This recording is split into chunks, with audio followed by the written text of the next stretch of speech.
Graças a Deus e a Jesus, estamos aqui em mais essa noite, trazendo os ensinamentos de Jesus através da parábola dos trabalhadores da última hora. No Evangelho de Jesus, Mateus colocou no capítulo 20, item 4. No Evangelho segundo o Espiritismo está no capítulo 20. Essa parábola, que para uns dos senhores provavelmente já conheçam, já tenham lido, já tenham estudado, é aquela parábola aonde Jesus coloca que o Senhor da vinha saiu a recrutar trabalhadores para a sua vinha. Saiu na primeira hora, saiu na segunda hora, na terceira hora e assim por diante. Foi recrutando aqueles homens que lá estavam, a maioria sem ter o que fazer, porque naquele momento ninguém tinha oferecido trabalho a eles. Porém, ele continua saindo, porque ele não se deu ainda por vencido, mesmo tendo tão poucos que vieram. Continuou e saiu na última hora, recrutando trabalhadores para a sua vinha. Naquele momento, aqueles homens parados estavam, e eis que ele chega e diz por que eles não estavam ainda trabalhando. E eles lhe respondem: porque até então não fomos chamados para trabalharmos. E o Senhor diz: venham trabalhar na minha vinha. E ofereceu a cada um deles uma moeda pelo seu dia de trabalho. Porém, quando terminou-se o dia, ele chama o encarregado que pague, começando pelos últimos até chegar nos primeiros. E isso lhe foi feito. Porém, os homens foram recebendo e provavelmente aqueles que trabalharam uma hora única e exclusivamente saíram satisfeitos por terem recebido, porque até então ninguém os tinha chamado. Mas quando vieram os primeiros, que suportaram todo o sol da manhã, perguntaram: por que nós vamos receber a mesma quantia destes que chegaram por último? E o Senhor disse: porque eu sou bom, vocês estão pondo os olhos. Então, como é que nós vamos fazer neste momento a interpretação, trazendo para os dias atuais? Principalmente porque nós, meus irmãos, tivemos a primeira revelação em Moisés, a segunda revelação em Jesus, e ele nos trouxe esse manancial tamanho de conhecimento através de parábolas. E eis que a doutrina dos espíritos, ou seja, a doutrina espírita, ela vem explicitar, nos esclarecer, diante de toda esta gama de conhecimento, das obras básicas desse Pentateuco da doutrina, ela vem nos trazer claramente a função que nós ocupamos nesta vinha de Jesus. Cada um de nós. Ninguém em especial, meus irmãos, mas todos nós somos chamados. Ou melhor, dizendo, todos nós já fomos chamados há muito tempo. Quantos de nós não temos conhecimento ainda? Estamos acreditando que estamos sendo chamados agora pela primeira vez. Mas na verdade, através das múltiplas existências que nós estamos tendo, desde quem sabe que época, nenhum de nós sabe exatamente, nós estamos aprendendo alguma coisinha. Porque o espírito não regride, ele vai progredindo em cada encarnação. Chamado fomos, mas de que forma nós nos comportamos provavelmente igual aos primeiros trabalhadores que foram chamados. Mas hoje, a doutrina espírita nos chama não só a nós, mas ela nos alerta: você está sendo chamado para compor esta nova era que se descortina aos nossos olhos. Neste momento em que a Terra, este planeta, que nos deu a oportunidade de aqui reencarnarmos, e que nós ainda estamos com muita dificuldade de nos colocarmos no lugar devido, que nos foi apresentado, como os trabalhadores da primeira e até as últimas horas, nós ainda não identificamos exatamente qual o trabalho que eu preciso fazer, qual a importância deste trabalho que eu devo realizar. Por isso, meus irmãos, nós estamos ainda a braços com tanta dificuldade em nossa terra, com tantas dores, com tantos sofrimentos, com criaturas que não respeitam o seu semelhante por causa de um cargo, por causa de poucas moedas. A vida parece que perdeu o seu valor. Então nós, hoje, diante de toda esta sociedade que nós compomos, nós precisamos tomar atitudes. E quantas vezes a gente se pergunta: mas que atitude posso eu tomar diante de tanto conflito, diante de tanta falta de esperança, diante de tantas criaturas que ainda não estão se colocando no seu verdadeiro papel, ou seja, de pais, de avós, de irmãos, de tios.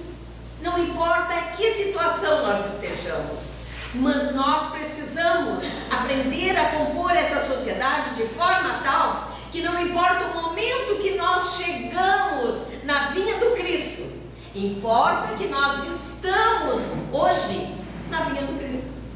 Não é o que nós estamos fazendo aqui. Cada um de nós veio aqui por uma razão. E qual foi essas razões? Nós devemos saber. Mas o que nós precisamos com urgência saber? Por que Jesus colocou desta forma? Porque Ele sabia, meus irmãos, que mesmo naquele momento que Ele esteve aqui conosco, nós não compreenderíamos os seus ensinamentos. Porque a vida material, nós acreditamos que esta vida é a mais importante. E na realidade, ela não é tão importante assim. Porque senão nós não tínhamos necessidade de reencarnar tantas vezes em corpos diferentes. Nós viemos, voltamos e voltamos novamente. E quantas vezes a nossa bagagem, ainda carregamos tão pouca coisa em nossa bagagem. Mas se nós fôssemos analisar as bagagens materiais, estas estão fartas. Estão, como diz, saindo para fora, até da mala, não é assim? Porque nós agasalhamos muito egoísmo, muito orgulho, muita vaidade, presunções. Nós vamos agasalhando e as nossas malas vão ficando carregadas, vão ficando quase sem condições de nós suportarmos. Mas eis que chega, meus irmãos, a doutrina dos Espíritos nos trazendo a orientação, o caminho, nos mostrando com clareza qual a definição, qual o caminho que devemos tomar. E hoje, diante disto, nós podemos perceber o trabalho grandioso daquele mestre de Lyon, Hipólite Léon Denisard Rivail. Este homem, com todo o seu conhecimento, ele pôde perceber que havia algo que até então nós não sabíamos. Como muitas vezes, quantos de nós, eu estou falando de mim, passamos por tantas crenças para hoje estarmos aqui. Quantas portas nós já batemos? E é muito interessante quando a gente ouve as pessoas, cada um diz por isso, estou aqui por aquilo, mas eu já fui aqui, já fui lá, já fui acolá. Que bom, não é verdade, irmãos? Que bom que a gente conhece, a gente sabe. E aí nós vamos saber que agora, se aqui estou, é porque há uma razão. Porque hoje nós vamos saber. De que forma, meus irmãos? Através do conhecimento. Ninguém está aqui porque, eu estou pagando. Não importa se eu estou pagando, se a minha prova é dura, é difícil, se eu estou espiando, se eu estou aqui porque Deus me deu essa grande oportunidade de conviver nesse planeta. E eu sempre digo, que oportunidade que a gente tem. É tão lindo, meus irmãos, quando nós agradecemos, agora quando a nossa irmã fez a prece, fazendo o agradecimento, nós nos lembramos muitas vezes de agradecer. Quantas vezes que a gente lembra tanto de pedir, né? E de agradecer tão pouco ainda. Porque nós somos eternos pedintes e a gente não sabe agradecer. E eu achei muito interessante, porque eu dei uma camisetinha, olhei uma camisetinha e disse, vou dar para tal pessoa, essa camisetinha. E a camisetinha dizia exatamente assim, ó: tire os olhos do celular e olhe para a lua.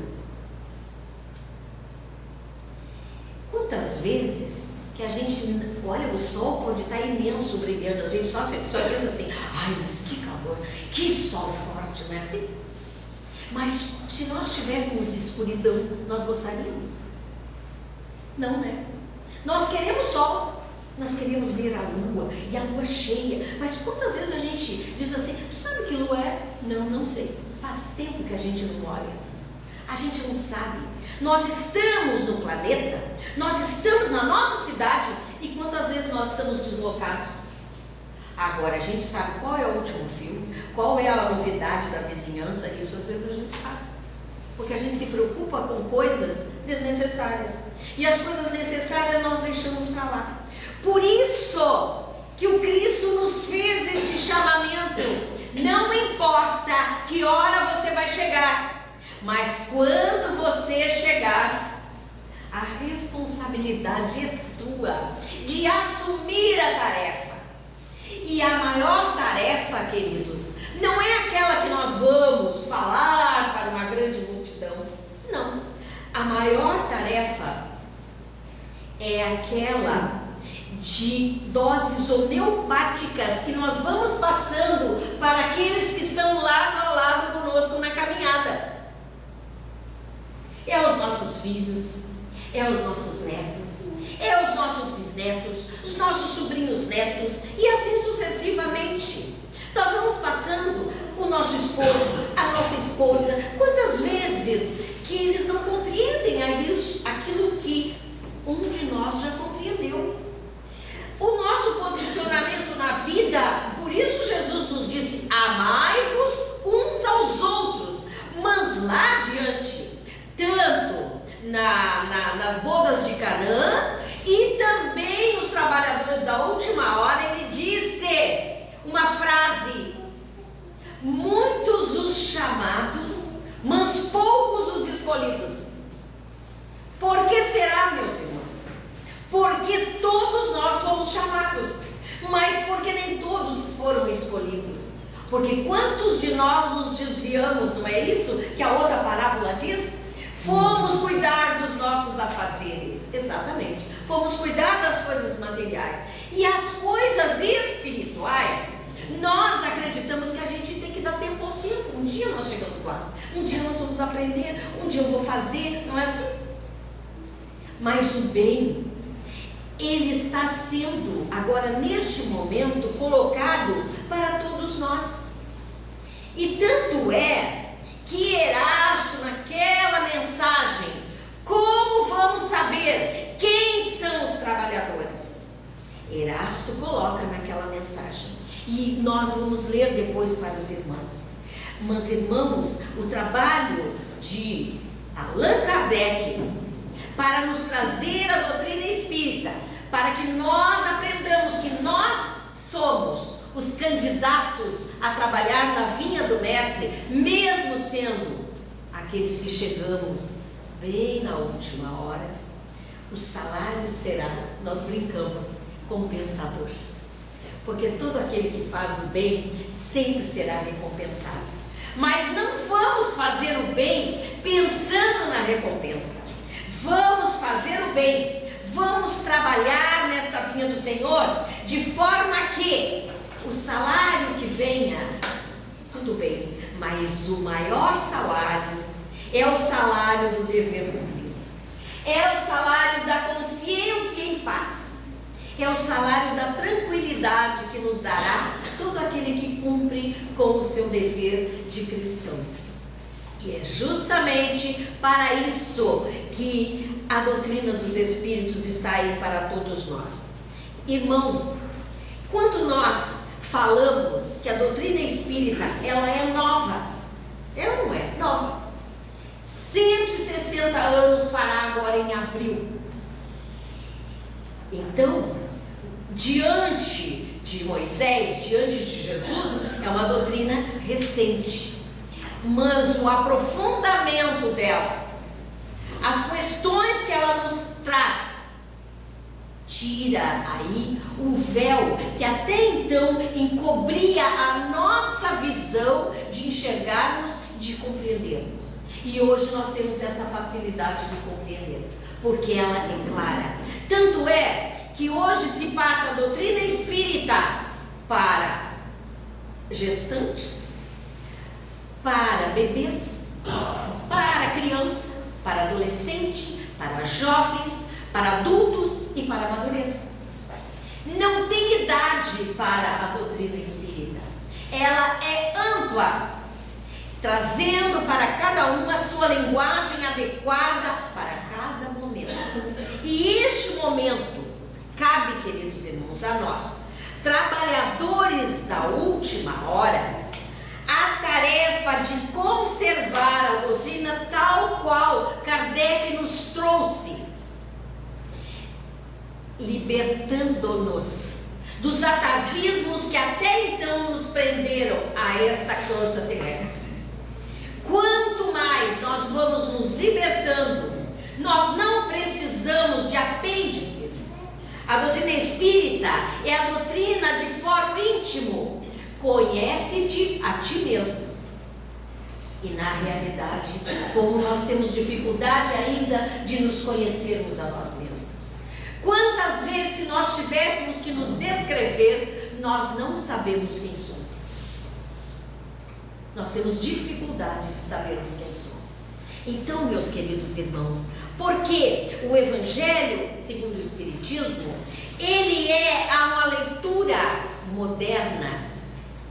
É ou não é? É uma leitura moderna. Tanto é que os trabalhadores da última hora, quando a gente começa a ler na linguagem que Mateus nos coloca, a gente diz, mas onde quer chegar? Não tem nada a ver. Tem tudo a ver, sim. E isto, meus irmãos, nós vamos compreender quando nós começamos a estudar a doutrina espírita. Tanto é, meus irmãos, que nós vamos agora fazer essa colocação que Erasto nos coloca, onde ele diz como é que nós vamos saber quem realmente é o trabalhador da vinha. Cada um vai se encaixar ou ainda não vai se encaixar nessas colocações que Erasto nos chama à realidade, quando ele diz: vós reconhecereis os verdadeiros trabalhadores da vinha do Mestre, pelos princípios da verdadeira caridade que eles professarão e praticarão.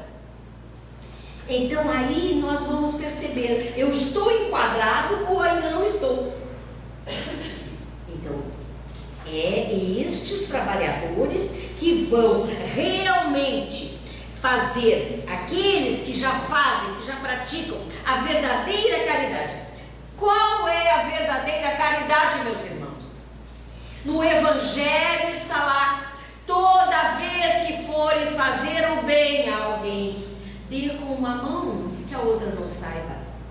Estique, leve o alento, o carinho. A mesma mão que afaga pode ferir. Nós podemos escolher. Nós queremos afagar ou nós queremos ferir?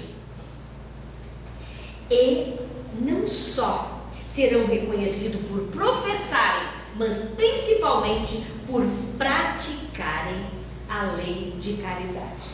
Porque na verdade, Jesus não disse: tenha fé que você será salvo. Não, Jesus disse: fora da caridade não há salvação. Não é isso? Não é isso que é o Evangelho? Fora da caridade. De que forma eu estou fazendo a caridade? A verdadeira caridade é feita de coração. E nós nem colocamos no ventilador para os outros saberem. Se faz pela alegria e o contentamento de um coração em paz. Pela alegria e o contentamento de ver alguém que está necessitado e nós podemos levar uma palavra amiga. Às vezes a gente pensa que caridade é levar comida. Não, isso não é caridade. Mas já comecemos por aí, não é verdade? Vamos começar por essa. E um dia nós chegaremos àquela verdadeira caridade, que é ouvirmos o nosso irmão, pararmos e olhar e perguntar: é você que está com necessidade? Gostaria de conversar? Tens um amigo? Mas quando nós ouvirmos este irmão, a maior caridade é não levarmos adiante o que ele nos falou. Isto é caridade. Então vejam, meus irmãos, não é tão simples assim. Porque aí, neste momento, nós temos que nos conhecer para saber que eu não vou levar a situação deste irmão aqui para lá ou para lá. Vai ficar entre nós. Vós os reconhecereis pelo número de aflições, as quais eles terão levado consolações. Vejam só, os homens hoje necessitam de consolação. Irmãos, famílias. E uma coisa muito interessante, a gente atende uma gama enorme dentro da casa espírita. E hoje o que nós mais ouvimos é assim: famílias inteiras, sabe? Com jovens, pessoas. Os únicos que se safam por enquanto são os aposentados. Do contrário, não tem renda, porque estão todos desempregados. Aqueles que são mais jovens. Então, famílias que estão em desespero. Imaginem chegando a hora do almoço e aquela pessoa que ali está com a tarefa de servir o almoço para as crianças não tem o que colocar na mesa. Dá ou não dá uma aflição? Feliz daquele que nunca passou por isso. Feliz daquele. Tem que agradecer todo instante. Achei uma historinha dessas que o pessoal coloca para lá e para cá, e lá pelas tantas dizia bem assim: você agradeceu a Deus hoje, quando você acordou, pela comida que você tem na mesa? Você agradeceu pela casa que você tem? Não importa como é a sua casa, não importa se a comida é de luxo, é simples, se tem arroz e feijão. Você agradeceu pela veste que você tem? Você agradeceu pela sua família? A minha família, alguém poderá dizer, mas lá em casa não tem família, tem um agrupamento de gente, mas família mesmo não tem. Quantos dizem? Não, é esta família que nós escolhemos para renascer. E é essa família que nós temos que agradecer. Então, meus irmãos, nós temos tanto a agradecer. Seja uma família certinha, que é meio raro nesse nosso planeta de provas e expiações, seja uma família mais ou menos, seja uma família bem complicadinha, mas é lá. E a gente diz assim: ai, a minha cruz nessa família é enorme, é pesada. mas é a cruz que nós escolhemos. É exatamente do tamanho da nossa necessidade. Nada mais, nada menos. E a gente até pode fazer querer trocar a nossa cruz, não é? Não é isso? Chega lá e coloca no monturo lá das cruzes. E o que vai acontecer que aquela historinha nos conta? Nós ajeitamos uma, não deu. Ajeitamos a outra, não deu. Ajeitamos a outra do outro lado, não deu. Aí nós vamos lá e vamos pegar. Quando a gente vê, é aquela que nós havíamos largado, mas a gente já escolheu tanto que ela já se misturou com as outras. E nós vamos pegar exatamente a nossa. Porque esta cruz, ela foi feita do nosso tamanho para as nossas necessidades. Então, quando nós a suportamos com galhardia, vamos sorrir, não é assim? Às vezes as pessoas dizem, parece abobado, né? Aquele lá, né? Vive sorrindo. Sorrindo do quê? Nós temos motivo para sorrir. Temos motivos para sorrir. E dar gargalhadas. A vida é bela. A gente pode ter dor. Quem não tem dor, não é verdade? Quem não tem dor? A gente pode errar. Quem não erra? Mas vamos acertar. E a dor vem hoje e amanhã tem um remedinho que a gente toma um remedinho e passa a dor, não é assim? Hoje tem recurso para tudo. A única coisa que nós precisamos desencarnar. É o pessoal dizer, minha mãe, meu avô, meu tio, meu pai, meu filho. É difícil. A separação do ser que nós amamos é difícil. Quem é que não sabe? Mas ainda estamos aqui e precisamos achar que não é um fardo pesado, não, o nosso ente querido partir, porque ninguém vai ficar. Todos nós vamos partir, uns antes, outros depois. Nós agora estamos vendo aí nas manchetes a situação daqueles pais da Kiss, não é? Da boate Kiss. É doloroso? Claro que é. Mas eu pergunto, quando uma mãe disse-me exatamente assim, eu estou desesperada, mas tranquila. Mataram meu filho. 18 anos ele estava. Mas eu vim aqui para aprender como lidar com a separação. Porque na realidade, meu filho ia continuar no caminho errado. E Deus livrou ele de se comprometer mais ainda. Irmãos, que consciência! Porque por mais errado que o nosso filho seja, a gente não tem essa consciência. A gente sempre dá um jeito, né, de achar, não, tá tudo bem, nada de errado. Ela tinha essa consciência desperta. Ela sabia que o filho ia se comprometer muito mais nessa encarnação, então foi cortado o fio de sua existência com 18 anos. Aí está, meus irmãos, por que nós somos os trabalhadores da última hora? Para ajudar, auxiliar nestas aflições a estes pais, a estes familiares, a essas criaturas todas que estão passando por essas dificuldades. Vós os reconhecereis pelo amor ao próximo, pela sua abnegação, pelo seu desinteresse pessoal. Irmãos, quando se faz o bem, nós estamos aplicando a lei de amor. Ama o teu próximo como a ti mesmo, sem distinção. Nós estamos, naquele momento, deixando algo de nós em benefício do nosso semelhante. Mas ninguém viu que eu fiz isso. Sim. Nós estamos cercados. O mundo material, ele está conectado diretamente ao mundo espiritual. E a espiritualidade, amiga e benfazeja, sabe o bem que nós fizemos. E na medida do nosso merecimento, nós vamos receber sim. Por aquele bem, por aquela abnegação daquele momento, que às vezes a gente deixa alguém da família e vai lá ajudar aquele outro, quando este aqui já está melhorzinho, não é assim? E assim nós vamos indo, nós vamos levando. É este o trabalho do verdadeiro trabalhador da vinha do Mestre. Nunca se soube que Jesus reclamou mesmo daqueles homens que depois vieram contra si.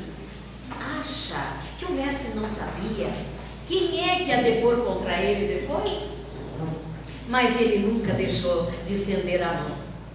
Ele foi naquele momento, caminhou os passos como ele nos ensinou. Se alguém te pedir que caminhe 1000 passos, caminhe 2000 com ele. Exatamente. Porque quem está na dificuldade, na necessidade, ele quer ter alguém que lhe ampare, que esteja junto de si. Então, meus irmãos, este é o amor que nós vamos dedicar ao nosso próximo. E sem nenhum interesse a não ser fazer o bem. Este é o interesse que deve nos mover. Ou melhor, a grande virtude de despreendimento que nós vamos ter neste momento. Vós os reconhecereis, enfim, pelo triunfo de sua lei. Aqueles que seguem suas leis são os eleitos. Então, meus irmãos, quando a lei de Jesus for norma de vida para nós, seres reencarnados, nós vamos perceber quanta dor vai desaparecer, quanta tristeza vai desaparecer, porque o que eu não quero para mim, eu não quero para o meu próximo. Ama o teu próximo como a ti mesmo. Mas como? Eu vou amar matando, prejudicando, roubando, ferindo, usurpando do meu irmão? Isso não é amor. Isso não é amor. Na maioria das vezes, nós neste momento somos egoístas. Mas o verdadeiro amor é aquele que faz com que nós realmente cumpramos a lei de amor. Aqueles que seguem essas leis do Mestre, aqui nos diz, são os seus eleitos. E ele lhes dará a vitória do dever cumprido. Que não existe nada melhor quando nós deitamos a cabeça no nosso travesseiro e não deixamos o nosso irmão chorando por nossa culpa. Nós fizemos, ou dizendo, poderia ter me estendido a mão e negligenciou. Então, aquele pensamento, porque nós sabemos que pensamento é força, pensamento é energia, aquele pensamento daquele alguém que nós deixamos para trás, poderá nos deixar intranquilo, porque é como uma flecha a nos atingir. Então, vamos cuidar dos nossos pensamentos, queridos. Aqui, ainda tem aquele momento que os trabalhadores da primeira hora não entenderam qual era o verdadeiro pagamento que Jesus nos dará. E o verdadeiro pagamento que Jesus nos dará para todo aquele que cumpre o seu dever, para todo aquele que faz o bem, nós nos sentiremos verdadeiros trabalhadores da vinha do Mestre. Vamos sentir a beleza de podermos contribuir para um mundo tão tumultuado, e nós levando a nossa gota homeopática para aquele que necessita, clareando os seus caminhos, descortinando novos horizontes, fazendo com que o outro sinta-se tão importante quanto ele é na verdade. Ele é meu irmão, ele precisa do meu carinho, da minha atenção. Façamos, queridos irmãos, nossa parte, e desta forma nós vamos sentir que o salário do dever cumprido, da tarefa cumprida, é o da paz, da harmonia interior tão desejada por todos nós e tão difícil de ser alcançada nos tempos modernos, nos tempos de tanta tecnologia, mas conhecermos a nós e aprendermos a ver as necessidades do nosso próximo faz parte, meus irmãos, do grande salário, da grande conquista espiritual que nós vamos conseguir se cada um fizer a sua parte. Não vamos esperar grandes feitos, mas o que é mais importante é começarmos estes feitos. Começarmos, meus irmãos, agora, porque agora é a nossa hora. E a espiritualidade nos diz: não fostes vós espíritas só os chamados. Todas as crenças devem se unir em torno de um único nome, que é o nome de Jesus, em uma única verdade, que é a verdade de Jesus. E nestes momentos, nós, irmanados, vamos vencer ainda todas essas falanges espirituais que muitas vezes dão contato num, dão contato no outro, para nós não cumprirmos com os nossos deveres. Mas não vamos colocar a culpa nos espíritos, nos obsessores. Não, vamos colocar a culpa em nós mesmos neste momento, quando nós abrimos lacunas para os obsessores se aproximarem de nós. Amemo-nos, foi o que Jesus nos ensinou. Saiamos daqui, meus irmãos, nessa noite, como em todas as noites dessa casa que nos agasalha, na certeza de que cada momento nós vamos recebendo um conhecimento, e que este conhecimento passe a não vibrar só aqui nesse ambiente, mas lá no nosso lar, junto daqueles que nos rodeiam, daqueles bem próximos de nós, para nós realmente fazermos a verdadeira harmonia, que não começa no nosso interior, começa a nossa volta e nós vamos nos contagiando. E essa harmonia virá e nós vamos aprender a dar o exemplo, que é o mais importante e que foi o que Jesus fez. Deu-nos o exemplo de abnegação, o exemplo de amor, o exemplo de paz, o exemplo de harmonia. Nada lhe tirava do prumo. E é assim que nós devemos proceder. Amemos-nos, queridos irmãos, e que Deus nos abençoe, abençoe nossos lares, ilumine nossas consciências e que estejamos em paz conosco mesmo. Muito obrigada.